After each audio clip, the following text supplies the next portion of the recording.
আসসালামু আলাইকুম। Welcome my cooking channel শতরূপার রান্নাঘর।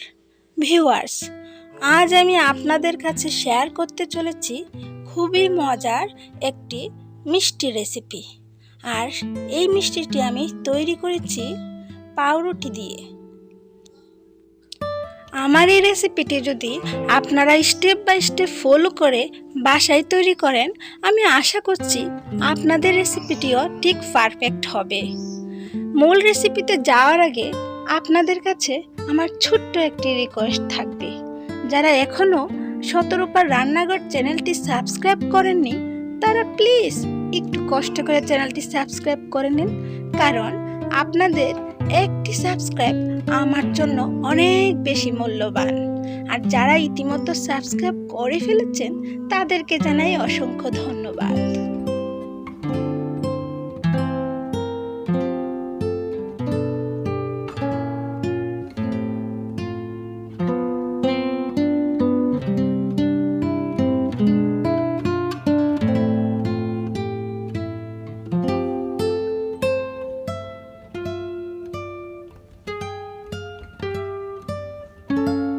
এই দেখুন, পাউরুটি দিয়ে তৈরি করা এই গোলাপজাম মিষ্টিগুলো কতটা সুন্দর হয়েছে দেখতে।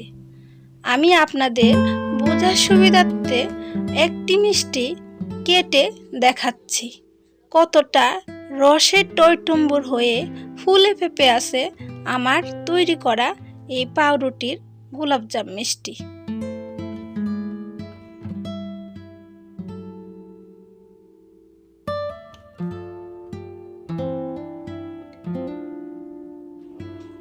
তাহলে চলুন দেখে নেওয়া যাক পাউরুটি দিয়ে আজকের এই মজার গোলাপজাম মিষ্টির রেসিপিটি।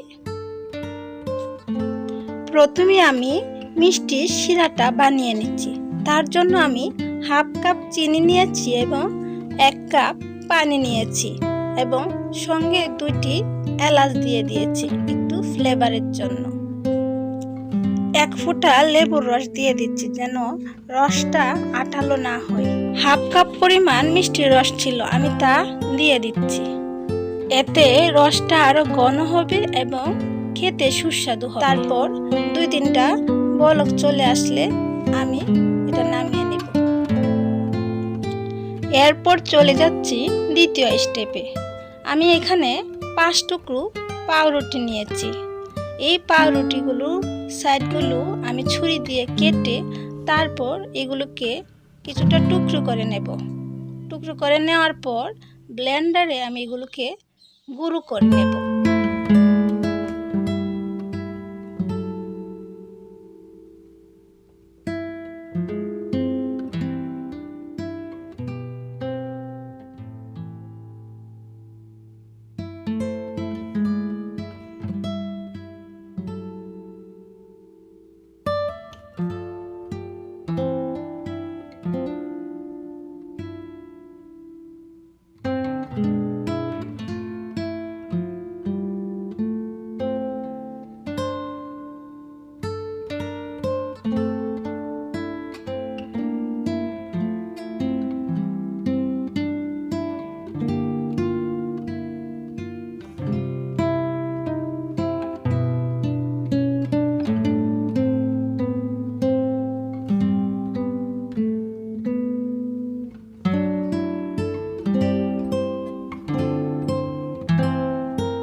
মাত্র 2 মিনিটে আমি ব্লেন্ডারে এই পাউরুটিগুলোকে গুঁড়ো করে নিয়েছি।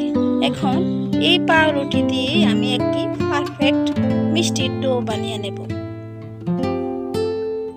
মিষ্টির ডো বানানোর জন্য আমি এই পাউরুটির উপরে 1/3 কাপ গুঁড়া দুধ মিশিয়ে দিচ্ছি। আমি একটি 10 টাকা দামের দুধের প্যাকেট নিয়েছি। এই দেখুন, আমি আপনাদের মেপে দেখাচ্ছি। এখানে 1/3 কাপ গুঁড়া দুধ রয়েছে। তারপর আমি এখানে 1 চিমটি বেকিং পাউডার এবং 2 আঙ্গুলে করে আরেক চিমটি বেকিং সোডা ভালোভাবে গুঁড়োর সঙ্গে মিশিয়ে নিচ্ছি। যেহেতু পাউরুটিতে মিষ্টি দেওয়া আছে, এই জন্য আমি মিষ্টি, চিনি এবং লবণ কোনোটাই ইউজ করিনি। তারপর ভালোভাবে ঘন করে নেওয়া দুধ আমি একটু একটু করে দিয়ে দিচ্ছি এবং আমি এই ডোটাকে মেখে বানিয়ে নিচ্ছি। আমি অল্প অল্প করে দিচ্ছি আর এটাকে ভালোভাবে মেখে নিচ্ছি।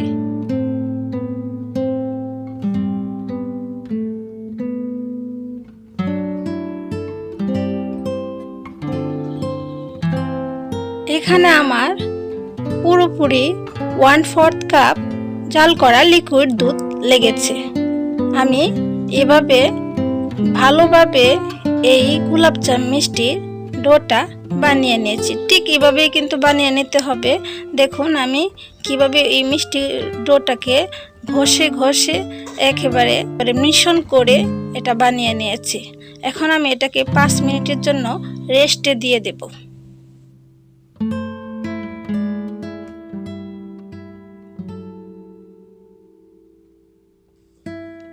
5 মিনিট পর ফিরে এলাম। তারপর আমার হাতে সামান্য একটু ঘি মিশিয়ে আমি ভালোভাবে মাখিয়ে নিলাম। তারপর গোল হাতের তালুতে নিয়ে গোল গোল করে আমি মিষ্টির শেপ দিয়ে দিচ্ছি।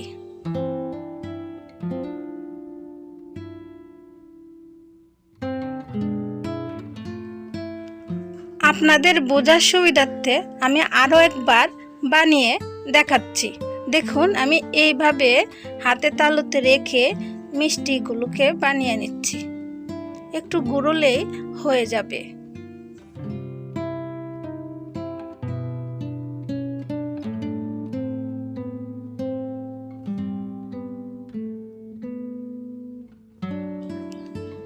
আমি এখানে ছোট ছোট করে মিষ্টিগুলো বানিয়েছি, এজন্য আমার মিষ্টি হয়েছে 9টি। আপনারা যদি ইচ্ছে করেন তাহলে আরেকটু বড় করে বানিয়ে নিতে পারেন। এক্ষেত্রে আপনাদের মিষ্টি 6 থেকে 7টি হতে পারে। এবার মিষ্টিগুলো ভাজার পালা। তার জন্য আমি একটি ফ্রাই প্যান নিয়েছি আর ওই ফ্রাই প্যানে আমি আমার পছন্দ মতো তেল ঢেলে দিয়েছি। এখানে এত বেশি তেল লাগবে না, মিষ্টিগুলো অর্ধেক ডুবলেই হবে। পারফেক্ট ডো বানিয়ে আমি এই মিষ্টিগুলো বানিয়ে নিয়েছি।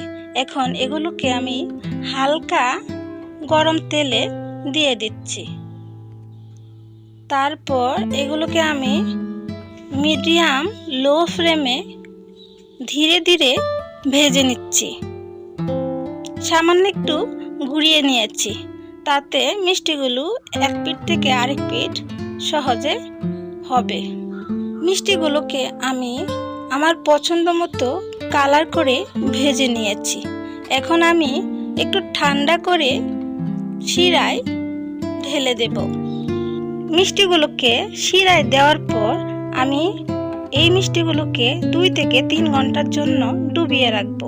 আপনাদের কাছে সময় বেশি থাকলে আপনারা 5 থেকে 7 ঘন্টা ডুবিয়ে রাখতে পারেন। রসে ডুবিয়ে রাখার 3 ঘন্টা পর আমি ফিরে এলাম। আমার মিষ্টিগুলো একদম ফুলে রসে টইটম্বুর হয়ে আছে এবং দেখতে খুবই লোভনীয় মনে হচ্ছে। আমার তো দেখেই জিভে জল চলে আসছে। তাহলে আর কথা বাড়াচ্ছি না, আজকের মতো বিদায় নিচ্ছি। আবারও চলে আসব নতুন কোনো রেসিপি নিয়ে। সেই পর্যন্ত সবাই ভালো থাকুন, সুস্থ থাকুন এবং আমার জন্য দোয়া করবেন।